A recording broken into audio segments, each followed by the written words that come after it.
Madame Anne Hidalgo, la maire de Paris, est-ce que l'ignorance est la pire des souffrances? Je dirais oui, à 100%. Mais tout dépend aussi de la durée pendant laquelle le cerveau a été abîmé par l'ignorance ou par l'obscurantisme. Madame Anne Hidalgo, est-ce que votre cerveau est-il abîmé par le dictateur Denis Sassou Nguesso, qui à son compteur a déjà 33 ans de dictature, un pays déjà surendetté, en mort clinique, outragé, souillé, ingouvernable et bientôt tout somalisé. Qu'est-ce que vous allez chercher là-bas? On vous a vu 3 fois en 2015. Et là, vous recommencez. Et vous allez toujours dans ces... Qu'est-ce qui vous lie avec ce monsieur-là, le dictateur Sassou Nguesso? Est-ce que vous avez quelque chose de secret? Si c'est intime, ok, on peut ne pas comprendre. Mais si c'est politique et public, il faut le dire, puisque vous représentez quand même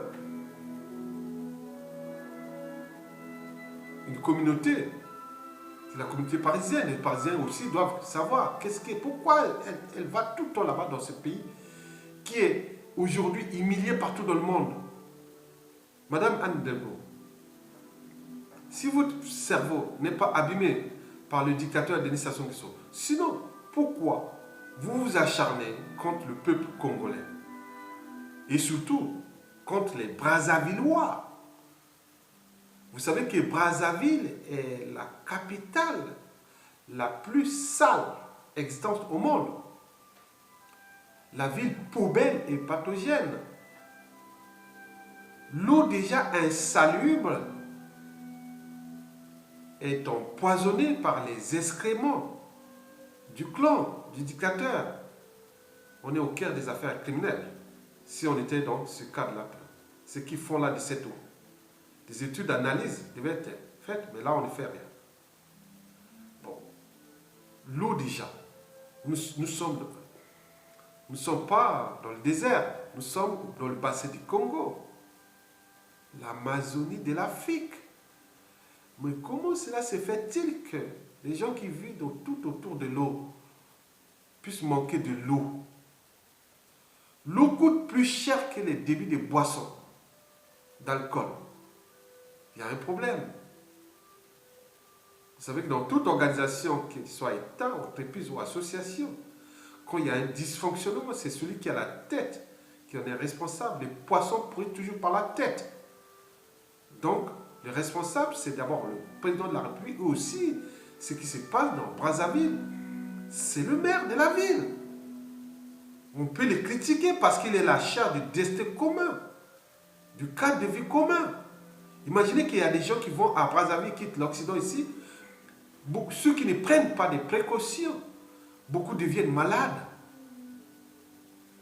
Parce que quand vous avez vu déjà l'eau insalée, en tenant compte aussi les problèmes des règles d'hygiène dans les marchés.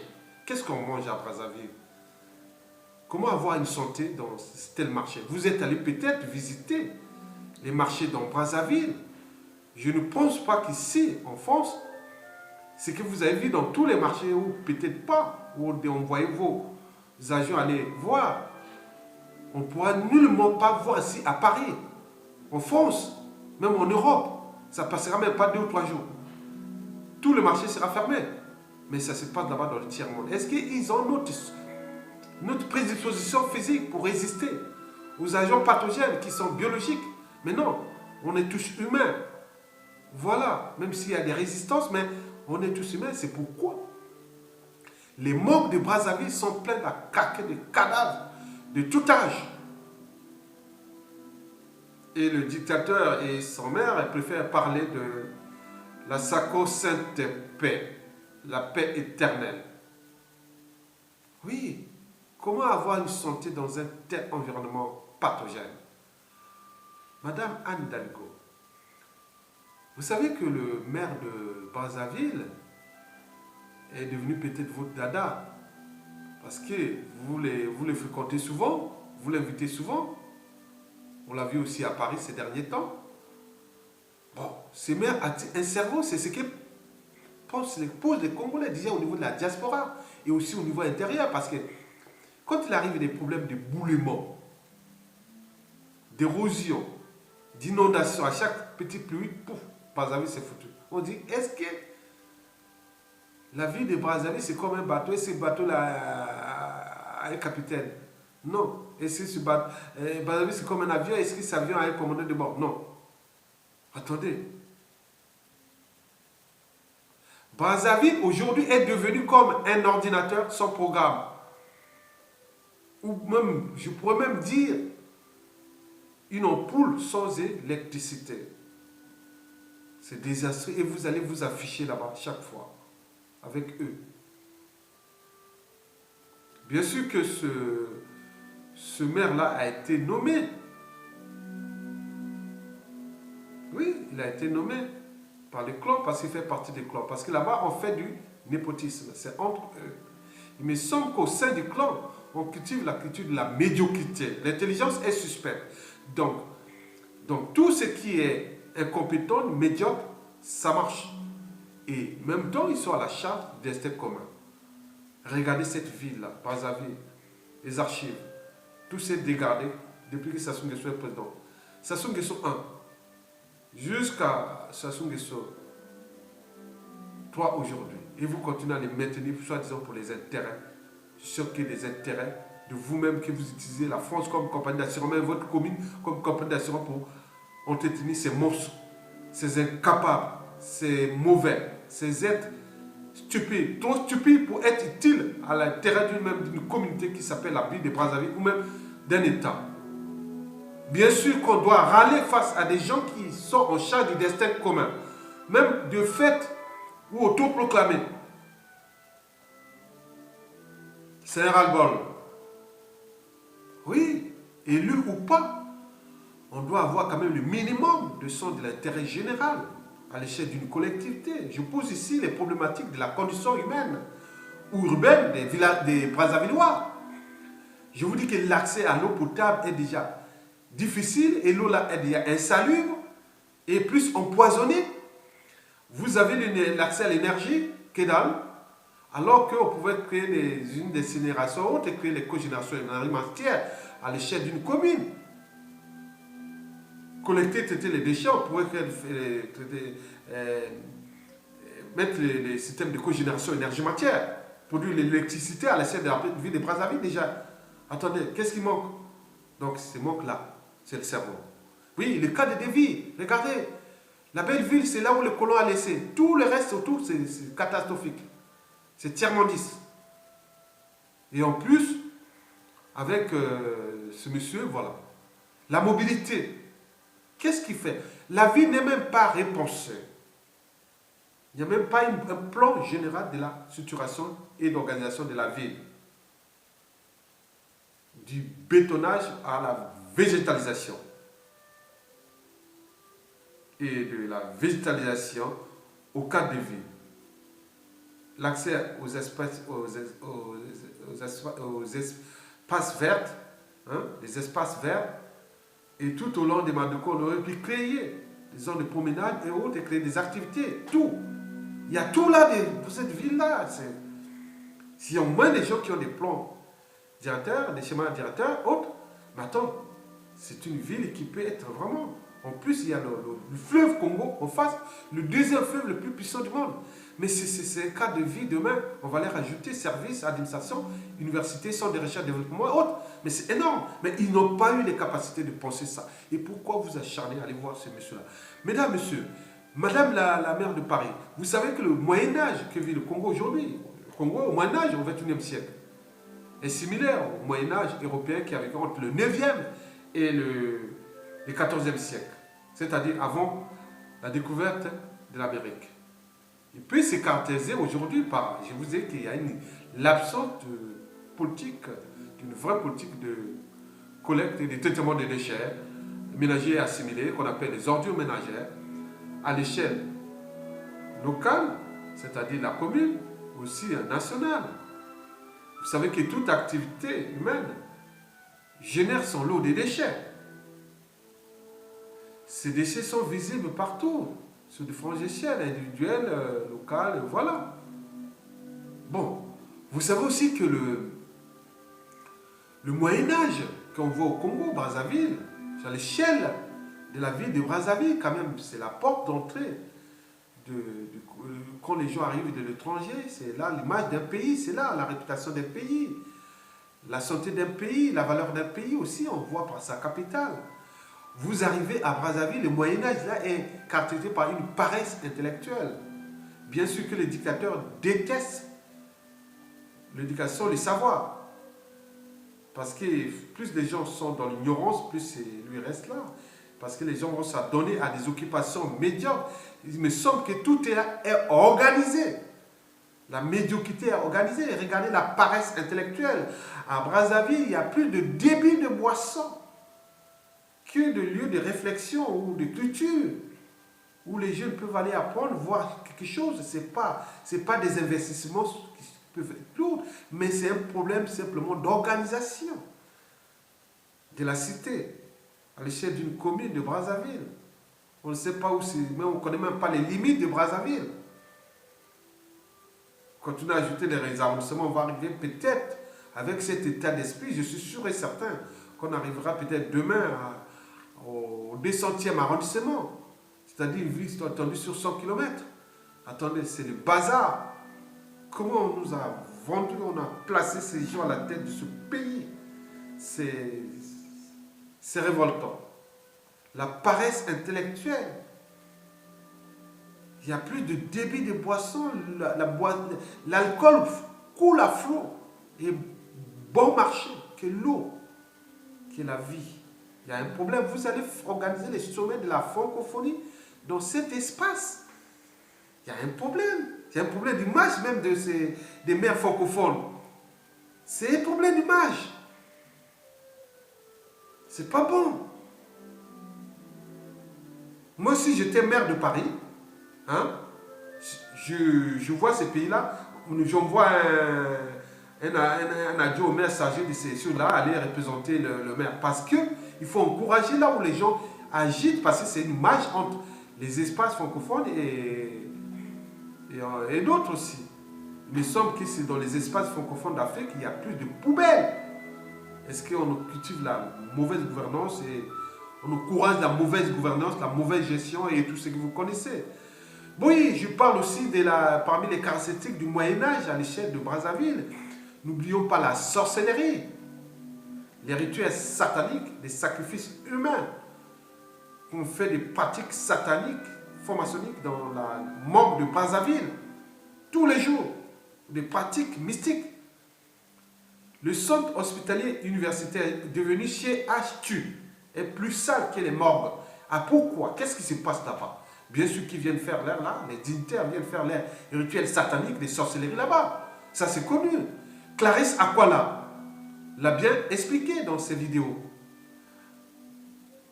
Brazzaville, la morgue de Brazzaville est devenue un lieu de pratiques sataniques, franc-maçonniques, andimbistes. Et d'ailleurs, le docteur Sylvain, il a parlé de la franc-maçonnerie avec ces pratiques-là aussi. Non, c'est pas bon. Vous allez vous retrouver dans cet environnement, c'est votre image, votre réputation. De la maire de Paris, non, moi je ne m'afficherai pas. Moi, il y a des gens que, non, moi-même demain, que ce sous ce plus-là, qu'on soit aux affaires. Moi, il y a des endroits, il y a des pays, il y a des individus autres, je ne rencontrerai pas. Parce que c'est un problème d'image. Voilà. Vous êtes la maire de Paris, la première ville francophone, la plus belle du monde. Et vous allez afficher dans cette poubelle pathogène où on torture les gens. Là-bas, qui regroupe beaucoup de geôles et des opposants sont emprisonnés. Les gens murmurent là-bas dans les geôles, on torture. À la chaîne, de manière industrielle. Et vous êtes là dans cet environnement, s'afficher avec ces gens. Madame, oui, l'injustice. En parlant du Moyen-Âge, les juges à Brazzaville, je parle que les prisons. Il y a une industrialisation de l'emprisonnement et aussi des empoisonnements. Bien sûr que la justice n'est plus appliquée. La justice, c'est la justice du plus fort. Parce qu'on est dans un milieu où le pouvoir est une loi naturelle. C'est-à-dire on est autour de la loi du plus fort, la loi du plus fort, la loi de la jungle. Entre le dominé et les dominants. Entre proie et prédateur. Le peuple est devenu, par exemple, le peuple sont devenus des proies et des prédateurs. Donc on est dans la jungle. Le pouvoir devient une loi naturelle, la loi du plus fort, entre dominé et dominant. Mais non, c'est un stade inférieur. On n'est plus au stade animal. Nous nous sommes franchis du déterminisme naturel. Le pouvoir politique n'est pas une loi naturelle. Voyons. Mais il faut aussi appliquer les lois des institutions, les respects des règles, des conventions, des traités et autres. Mais si vous n'êtes plus en mesure de repenser ça, le cadre de vie que je parle déjà, vous êtes au stade inférieur d'humanité. Alors, Madame Anne Hidalgo, oui, moi j'ai remarqué cette femme-là, c'était au moment où il y avait l'ancien maire là, Bertrand Delanoë. Ah oui, vous regardez Anne Hidalgo, les années entre 2000 et 2000, à peu près 2007, elle était jolie, même si elle commence à vieillir. C'est une jolie femme. D'ailleurs, elle a été élue peut-être par rapport aussi de son charme. Mais être maire d'une grande commune comme Paris n'est pas un concours de beauté. Attendez, vous êtes belle, c'est vrai. C'est vrai, moi, je vous ai dit. J'en ai fait de vos sosies ici en France. Je vous ai écrit ça parfois dans les réseaux sociaux. J'en ai eu un qui est votre photocopie. Mais au moins, elle avait un cerveau. Mais est-ce que vous... Attendez, merde, quelle image. Vous savez qui s'assemble, se ressemble. Qui pactise avec un criminel, et puis un criminel. Qui pactise avec un dictateur, et puis qu'un dictateur. Est-ce que vous allez laisser la clé de votre maison à un voleur? Est-ce que vous allez laisser la clé de votre... ou laisser vos enfants à un criminel? Garder la garde de vos enfants à un criminel?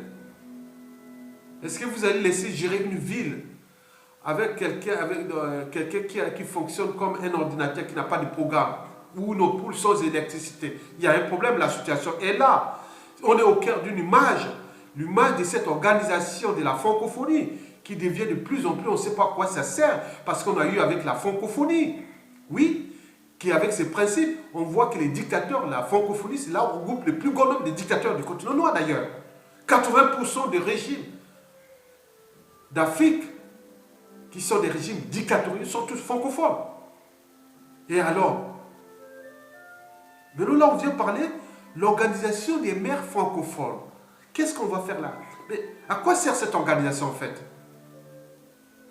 Est-ce que c'est gratuit pour vous? Est-ce que qui a payé votre voyage? Est-ce que c'est la commune de Paris, les contribuables parisiens, ou c'est les dictateurs, les deals entre vous? On ne sait pas pourquoi c'est organisé là. On ne sait pas qui a payé quoi. Est-ce que l'argent vient du contribuable, de l'argent des deniers publics du Congo, de Brazzaville? Alors, c'est quoi à quoi ça sert? Qu'est-ce que ça fournit à la fête?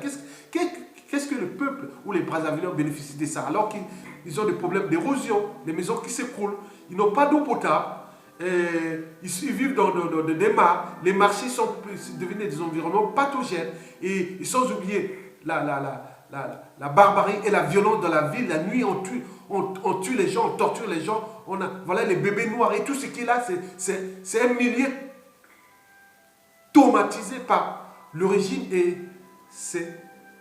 son clan. Alors, vous allez faire dans cet environnement? Vous auriez pu se promener à Brazzaville la nuit comme ça? Attends. Je pense que ce jour-là commence à poser beaucoup de questions. Si vous êtes allé il y a 3 fois en 2015, je ne sais pas si en 2016 vous êtes allé en 4 minutes aussi, mais là vous venez de récidiver. Mais vous êtes en train de souiller l'image de la ville de Paris. Parce qu'il y a un problème d'image, de réputation, de vous-même. Vous aurez pu envoyer, ayez quand même une certaine éthique. Oui, la politique, il y a aussi l'éthique, et aussi la question un peu de morale. Vous voyez un petit agent aller vous représenter là-bas, ou changer de... Voilà, pourquoi aller représenter soi-disant francophonie, quand on parle de l'organisation des maires francophones, c'est comme on parle de Paris. Regardez. Donc on va monter quoi? On va monter le tiers-monde. Est-ce que c'est pour les affaires entre vous qui ne concernent pas la condition humaine des Brazzavillois? Rien du tout. Votre séjour dans ce pays qui, pourtant, est le 4e pays producteur de pétrole du continent noir, le 3e de bois précieux, sans oublier les mines solides, 342 000 km² seulement, pour une population de 5 millions d'habitants, qui est en constante décroissance parce que le dictateur est en train de massacrer par du terrorisme militaire cette population, et en plus de la condition humaine précitée. 80% de la population dans la merde. Un pays surendetté, en mort clinique,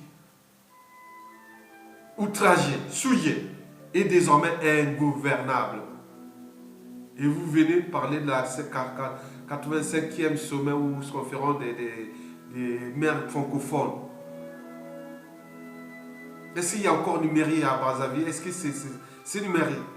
Est-ce que vous voyez, il faut peut-être dire conférence pour des maires francophones des pays tiers-mondistes ou des pays déclassés ou des villes déclassées ou des villes poubelles. J'aimerais que dire 85e sommet des villes poubelles. On aurait pu comprendre. Vous l'aurez pu faire là. Oui. Madame Anne Hidalgo. Bon, votre séjour doit être un examen de conscience. Parce que, oui, examen de conscience, parce qu'en politique, oui, il y a la morale aussi, il y a l'éthique aussi, il y a la conscience. On se dit non, mais il y a un problème. Je ne veux pas là-bas, c'est... Problème d'image, il y a des gens qui ne vont pas. Vous ne verrez pas telle organisation avec d'autres comtés, par exemple anglophones, ils ne feront pas ça, ce genre de trucs-là. Hein, dans des pays où c'est la merde. Ah non. Voilà. Donc c'est un cas d'école à caractère antisocial et immoral que vous venez de faire à l'échelle de votre politique extérieure, c'est-à-dire celle de la commune de Paris. Oui, vous avez souillé votre image, votre réputation, et aussi celle de la ville de Paris d'ailleurs. Parce que, pour nous, on dit non, tiens, pourquoi aller dans un pays où 92% de la population est désormais déclassée, souillée, traitée comme des incompétents autres? Ah oui, ah mais non, les Congolais ne sont pas incompétents, c'est le régime. Il ne représente moins de 8%. Tout ce que c'est moins de 8%. Même le maire là, s'il devait être élu, il devait faire une élection libre et transparente, il ne serait même pas. Il n'aura même pas au moins 5%. Jamais. Mais vous voyez comment on appelle la stupidité. Est-ce qu'on peut être maire de Paris et être député de Marseille? Est-ce qu'on peut être maire de Paris et être député de Lille? Mais le maire là est comme ça. Il est maire de Brazzaville et député dans son village, qui est situé à plus de 150 km de là. Ou 200 km. Ouais, ça, c'est jamais vu. Le mélange des gens, on se dit, vous allez au souci avec ces gens, mais attendez, il y a un problème. C'est un problème. Bon, mais je termine cette vidéo en laissant, vous montrant, parce que là, il y a ce mémoire-là. Vous pouvez les rencontrer. C'est un rapport que j'avais fait c'est un rapport de 500 pages. Hein, 500 pages. J'avais fait des projections de 1995 à 2015. Donc vous touchez de tout ce qui est de cogénération énergie-matière, c'est-à-dire du recyclage de la collecte jusqu'au traitement. Cogénération énergie-matière, pour ceux qui connaissent les langages, et jusqu'à des projections que j'avais faites jusqu'en 2015, en tenant compte de tous les circuits de traitement d'ordures ménagères et aussi d'autres déchets. Ce n'est pas que des ordures ménagères, il y a aussi les déchets industriels banals, les déchets ménagers spéciaux, les déchets industriels spéciaux et tout ce que vous connaissez dans ce rapport-là et que j'avais fait, l'enquête que j'avais fait sur 12 200 communes en Île-de-France. Donc la maire de Paris, vous pouvez aller soit à l'université de Cergy-Pontoise, fac des sciences, vous avez ces rapports-là et qui touchaient toutes les communes de la région parisienne. Et aussi,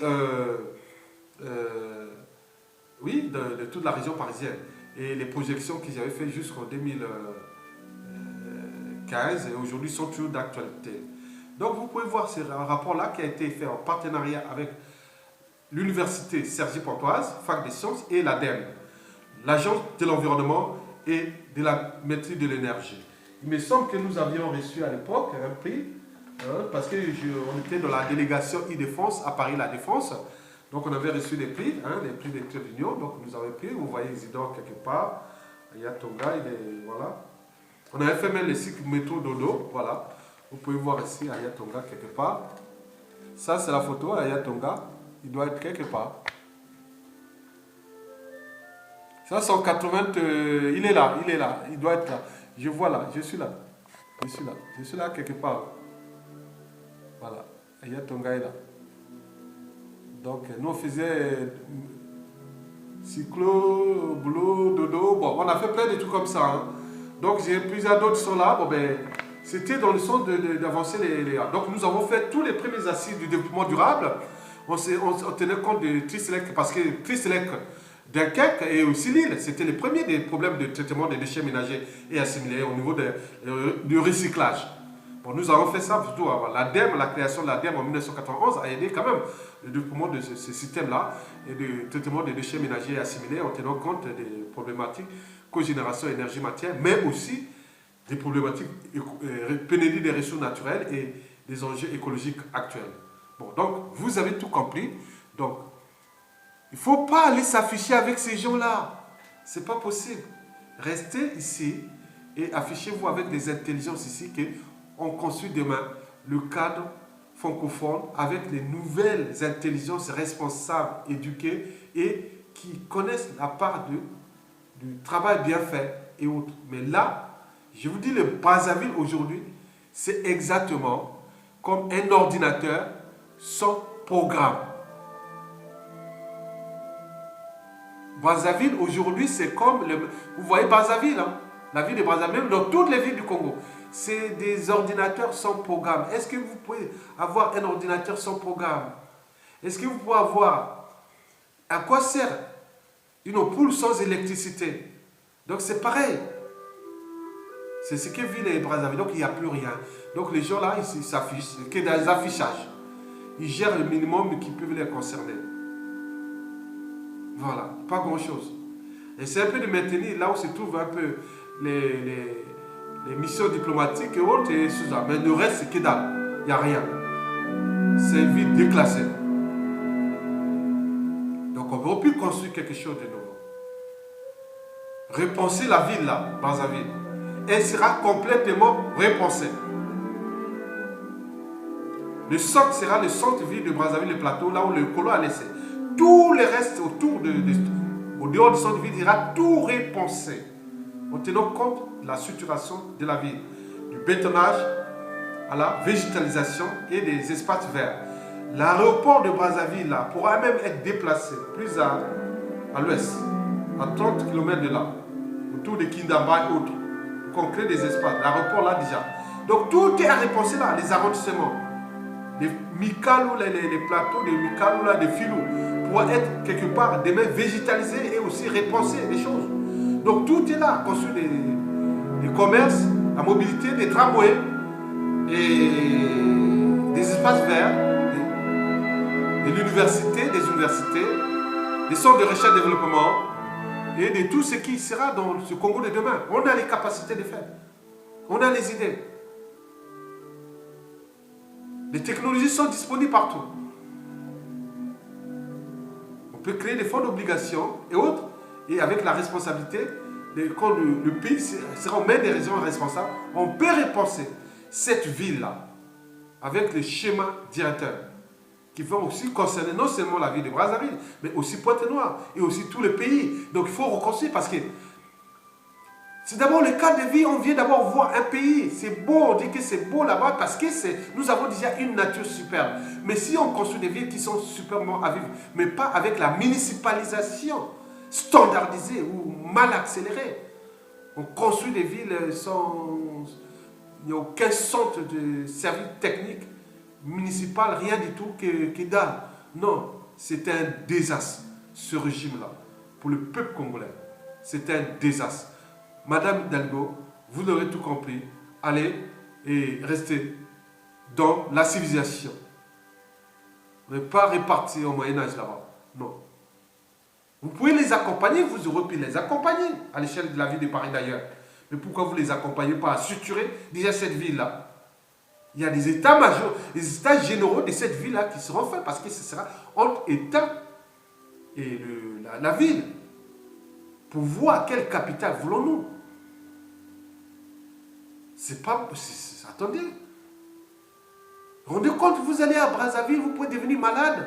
C'est dangereux. Les gens barrés vont aller au village directement. Au moins, vous pouvez manger encore sain. Mais là, Brazzaville, là, c'est un désastre. Mesdames, Messieurs, je vous remercie et gardez toujours en mémoire que toute chose a une fin. Les messieurs là, Madame Anne Hidalgo, ils ne viennent pas là-bas gratuitement. Ils viennent ce qu'il y a eu quelque chose entre eux. On le sait. Bon, il faut qu'elle-même se remette en conscience et fait un examen de conscience pour elle-même. Parce que tout c'est ça. Donc, vraiment, c'est pas bien ce qu'elle a fait là-bas, aller là-bas. Suivez l'image de Paris avec se présenter avec ce monsieur-là qui ont tout déclassé la ville. Alors, arrêtez.